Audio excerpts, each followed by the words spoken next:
نازیه اقبال څنګه اولې په کوم عمره کې سندرې ویل شروع کړل او پلار یې څه غوښتل. سلامونه مې قبول کړئ دوستانو، ډېر په زړه پورې معلومات در سره شریکوم. مهرباني وکړئ ویډیو لایک کړئ او زموږ چینل هم دا اوس سبسکرایب کړئ. د امریکا غږ خبریال مطیع الله بیت د نازیه اقبال د ژوند کیسه کوي او وایي دا د کال 1998 خبره ده چې د یو راپور جوړولو لپاره د پیښور ډبګرۍ بازار ته تللی وم. دا مې معلومول چې د ډبګرۍ ته ډبګرۍ ولې وایي او دا بازار بدنام ولې دی. یو سازنده سره خبرو کې رایاده شوه چې دلته تازه د سوات نه یوه نوې سندرغاړې راغلې ده. هغه وویل که غواړې مرکه ورسره وکړې نو راوبی غواړو. زه تیار شوم. لږ ساعت پس یو وچ کلک په بده ورځ سړی راغلو. وی ویل زما نوم اقبال دی او زه د سوات یم.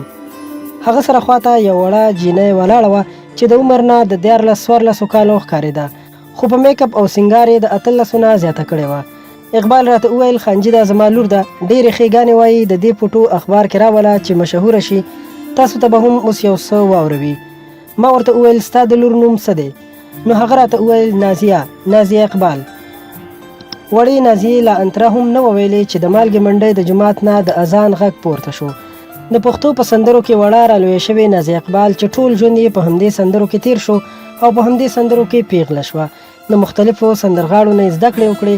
اخر یې جاوید پیزا سره واده وکړو چې جاوید پیزا په خټه افغان دی او څه موده وړاندې لندن هېواد ته کډه وکړه او د هغې په قول چې پاکستان یې د تل لپاره پرېښودو.